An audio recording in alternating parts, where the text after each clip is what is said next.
Hello friends, welcome back to study कर। Daily current affairs में आपका बहुत बहुत स्वागत है। आज आपके साथ डिस्कस करेंगे 27 मई 2022 के मोस्ट इंपोर्टेंट करंट अफेयर्स। तो इस लेक्चर को आप लास्ट तक सुनिएगा। लास्ट में आपसे कुछ क्वेश्चन पूछे जाएंगे, तो उनके आंसर आप कमेंट बॉक्स में जरूर दीजिएगा। अगर आप किसी भी कॉम्पिटिटिव एग्जाम की तैयारी कर रहे हैं तो आप स्टडी कर को फॉलो कर लें और बेल आइकन जरूर दबा लें, जिससे आपको समय पर और सबसे पहले नोटिफिकेशन मिल सकेगा। पीडीएफ अगर आपको चाहिए तो पीडीएफ मिलेगा टेलीग्राम पर, जिसका लिंक डिस्क्रिप्शन में है, तो वहां से आप इसका पीडीएफ आसानी से डाउनलोड कर सकते हैं।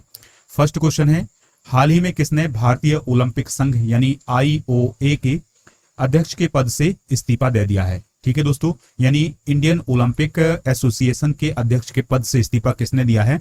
नरेंद्र बत्रा जी ने। ठीक है, नरेंद्र बत्रा जी जो थे वो इंटरनेशनल हॉकी फेडरेशन और इंडियन ओलंपिक एसोसिएशन के अध्यक्ष के रूप में काम कर रहे थे, लेकिन उन्होंने अभी हाल ही में इंडियन ओलंपिक एसोसिएशन के जो अध्यक्ष हैं उसके पद से इस्तीफा उन्होंने दे दिया है और वो इंटरनेशनल हॉकी फेडरेशन के अध्यक्ष के रूप में काम करते रहेंगे। और उन्हें 2017 में इंटरनेशनल हॉकी फेडरेशन का अध्यक्ष बनाया गया था और 2024 तक वो इस पद पर बने रहेंगे। तो ये पॉइंट जो है वो आप नोट करते जाइएगा। तो दोस्तों, आपसे क्वेश्चन पूछा जा सकता है डायरेक्ट क्वेश्चन एग्जाम में कि अंतरराष्ट्रीय हॉकी महासंघ या इंटरनेशनल हॉकी फेडरेशन के वर्तमान अध्यक्ष कौन है? तो वो कौन है? नरेंद्र बत्रा। ठीक है, तो ये पॉइंट जो है वो नोट करिएगा। नेक्स्ट है, भारतीय आर्मी में कॉम्बैट एविएटर के रूप में शामिल होने वाली प्रथम महिला कौन है? दोस्तों, इस कॉम्बैट एविएटर को सरल भाषा में अगर हम कहें तो दोस्तों इसको कहते हैं ऐसी महिला, या कॉम्बैट एविएटर का मतलब ये होता है कि ऐसा पायलट जो फाइटर हेलीकॉप्टर उड़ाता है। फाइटर हेलीकॉप्टर का मतलब ऐसे हेलीकॉप्टर जो युद्ध के समय उपयोग किए जाते हैं। ठीक है, तो भारतीय आर्मी में कॉम्बैट एविएटर के रूप में शामिल होने वाली प्रथम महिला है अभिलाषा बराक। क्या नाम है दोस्तों? अभिलाषा बराक। तो ये पॉइंट जो है वो आप नोट करते जाइएगा। ठीक है, मोहना सिंह, भावना कंठ और अवनी चतुर्वेदी भारतीय वायुसेना में पहली महिला फाइटर पायलट हैं। तो ये पॉइंट भी नोट करिएगा, ये बहुत ही इंपॉर्टेंट पॉइंट है कि जो मोहना सिंह, भावना कंठ और अवनी चतुर्वेदी थी वो भारतीय वायुसेना में पहली महिला फाइटर पायलट थी। और जो अभिलाषा बराक हैं यानी कैप्टन अभिलाषा बराक हैं वो पहली फाइटर हेलीकॉप्टर उड़ाने वाली पायलट हैं। ठीक है, तो ये पॉइंट जो है वो आप नोट करते जाइएगा। नेक्स्ट क्वेश्चन है, हाल ही में किस देश ने 2022 में ब्रिक्स संस्कृति मंत्रियों की बैठक की मेजबानी की है? तो आंसर है इसका चाइना। दोस्तों, आप एक पॉइंट नोट करिएगा कि 2022 में ब्रिक्स के जितने भी समिट होंगे उसकी मेजबानी चाइना ही करेगा, क्योंकि इस साल यानी 2022 में चाइना ब्रिक्स के समिट की अध्यक्षता कर रहा है। अब यहां पर बात आ रही है दोस्तों ब्रिक्स की।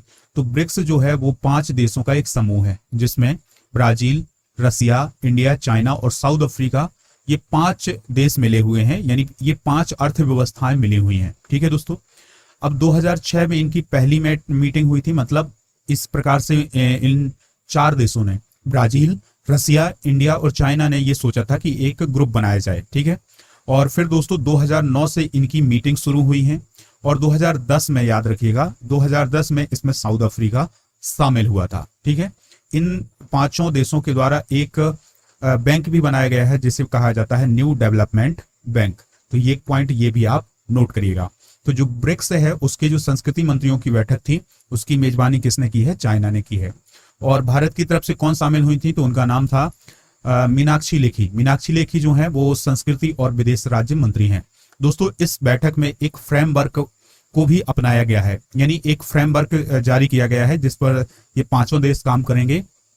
तो सांस्कृतिक सहयोग को मजबूत करने के लिए जो 5 देशों के मंत्री शामिल हुए थे उन्होंने एक ब्रिक्स फ्रेमवर्क को भी अपनाया है, जो कि 2022 से 2026 तक लागू रहेगा। ठीक है दोस्तों, तो ये पॉइंट जो है वो नोट करिएगा। अगला क्वेश्चन है, स्वच्छ सर्वेक्षण 2023 का विषय क्या है या थीम क्या है? तो दोस्तों, जो स्वच्छ सर्वेक्षण है या स्वच्छता सर्वेक्षण है 2023 का, इसकी थीम क्या है? तो अपशिष्ट से धन। क्या है दोस्तों? अपशिष्ट से धन, यानी मनी फ्रॉम वेस्ट। ये पॉइंट जो है वो नोट करिएगा। इस प्रकार के क्वेश्चन जो है एग्जाम में पूछ लिए जाते हैं। तो दोस्तों, जो स्वच्छ भारत मिशन है शहरी 2.0, तो इसके तहत स्वच्छता सर्वेक्षण जारी किया गया है और यह इसका 8वां संस्करण लॉन्च किया गया है। दोस्तों, अब क्या होगा कि जो स्वच्छ शहर हैं उनको देखा जाएगा कि कौन सा शहर सबसे स्वच्छ है, कौन सा शहर स्वच्छ नहीं है। इस प्रकार का जो सर्वेक्षण है वो 2023 का जारी किया गया है, उसे लॉन्च किया गया है। ठीक है, थीम है क्या, मनी फ्रॉम वेस्ट। तो ये पॉइंट जो है वो नोट करिएगा। यह जो सर्वेक्षण है ये 3 सिद्धांतों पर काम करेगा, कम करें, रिसाइकल करें और पुनः उपयोग करें। 3 पॉइंट जो है वो इसके मेन पॉइंट होंगे। और दोस्तों इस साल का यानी 2023 का जो संस्करण है स्वच्छता सर्वेक्षण का, ये 3 नहीं बल्कि 4 चरणों में आयोजित होगा। तो ये पॉइंट जो है वो नोट करिएगा। नेक्स्ट है दोस्तों ऊर्जा और शहरी विकास मंत्री जो कि उत्तर प्रदेश के हैं। तो दोस्तों अरविंद शर्मा ने किस राज्य के लिए संभव पोर्टल लॉन्च किया है? तो इसका आंसर हम पहले ही बता चुके हैं। अब ये कहाँ के हैं? उत्तर प्रदेश के। तो उत्तर प्रदेश में ही इन्होंने एक संभव पोर्टल लॉन्च किया है। तो याद रखना है आपको कि उत्तर प्रदेश के ऊर्जा और शहरी विकास मंत्री कौन है? अरविंद शर्मा। तो उन्होंने अभी हाल ही में संभव पोर्टल को लॉन्च किया है। इस संभव पोर्टल के माध्यम से दोस्तों जो जनता में प्राप्त शिकायतें हैं उनको अधिकारियों को फ्लैग करने के लिए एक मंच प्रदान करेगा। यानी दोस्तों जो जनता की शिकायतें हैं उसके आधार पर जो अधिकारी होंगे उनको बताया जाएगा कि इस प्रकार की शिकायतें आ रही हैं, किस पोर्टल के माध्यम से? संभव पोर्टल के माध्यम से। और इसको लॉन्च किसने किया है? ऊर्जा और शहरी विकास मंत्री अरविंद शर्मा ने। उत्तर प्रदेश की बात आई है तो दोस्तों लखनऊ जो है वहां की कैपिटल है। इसके अलावा यहाँ के चीफ मिनिस्टर कौन है? योगी आदित्यनाथ। गवर्नर कौन है दोस्तों? आनंदीबेन पटेल। कौन है दोस्तों? आनंदीबेन पटेल जो है वो यहाँ की गवर्नर हैं। और 403 विधानसभा सीटें हैं कहां पर? उत्तर प्रदेश में। तो ये सभी पॉइंट जो है वो नोट करते जाइएगा। नेक्स्ट है विश्व वायु शक्ति सूचकांक 2022 में भारत की जो वायुसेना है यानी एयरफोर्स है उसने कौन सा स्थान हासिल किया है? तो तीसरा स्थान हासिल किया है। तो ये पॉइंट जो है वो नोट करिएगा। विश्व वायु शक्ति सूचकांक 2022 में जो भारत की वायुसेना है वो कितने स्थान पर है? तीसरे स्थान पर है। और जो भारत की वायुसेना है वो चाइना से भी आगे है, यानी अपनी तैयारियों में चाइना से आगे है। ये पॉइंट जो है वो नोट करिएगा। तो दोस्तों इस सूचकांक को किसने जारी किया है? World directory of modern military aircraft. तो इसके द्वारा ये जारी किया गया है और इसमें यह बताया गया है कि जो भारतीय वायुसेना है वो फ्रांस और चाइना से भी तैयार वायुसेना है। ठीक है, तो दोस्तों याद रखिएगा कि जो विश्व वायु शक्ति सूचकांक 2022 है इसमें भारत ने तीसरा स्थान हासिल किया है। नेक्स्ट क्वेश्चन है कम्युनिस्ट नेता और कितनी बार के सांसद रहे शिवाजी पटनायक का हाल ही में 93 साल की उम्र में निधन हो गया है? तो दोस्तों जो शिवाजी पटनायक थे ये 3 बार के क्या थे? सांसद थे। ठीक है, और उनका अभी हाल ही में निधन हो गया है। और ये सीपीआई मार्क्सवादी मार्क्सिस्ट से के संस्थापक सदस्यों के रूप में ये इन्होंने काम किया है। और उनका जन्म जो है वो 10 अगस्त 1930 को हुआ था। और ये जो कम्युनिस्ट नेता थे शिवाजी पटनायक वो 3 बार सांसद भी रह चुके हैं। ठीक है दोस्तों, तो ये पॉइंट जो है वो नोट करिएगा। इनका संबंध कहां से था? इनका संबंध था ओडिशा से।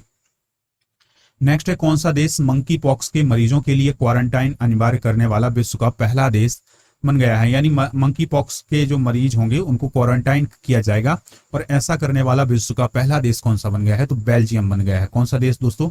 बेल्जियम बन गया है। यानी बेल्जियम ने ये कहा है कि जो भी मरीज होंगे मंकी पॉक्स से ग्रसित उनको क्वारंटाइन किया जाएगा जिस प्रकार से कोरोना में किया जा रहा था। ठीक है दोस्तों, और ये जो क्वारंटाइन होगा ये 21 दिन का क्वारंटाइन होगा, अनिवार्य होगा। और ठीक है, अगर किसी को मंकी पॉक्स पाया जाता है तो उसे अनिवार्य रूप से क्वारंटाइन होना पड़ेगा। तो दोस्तों ये किसने किया है? ब्राजील ने किया है। तो ये थे आज के मोस्ट इंपॉर्टेंट करंट अफेयर्स। दोस्तों अब आपसे कुछ क्वेश्चन पूछे जाते हैं तो उनके आंसर आप कमेंट बॉक्स में जरूर दीजिएगा। फर्स्ट क्वेश्चन है अंतरराष्ट्रीय हॉकी महासंघ के अध्यक्ष कौन है वर्तमान में?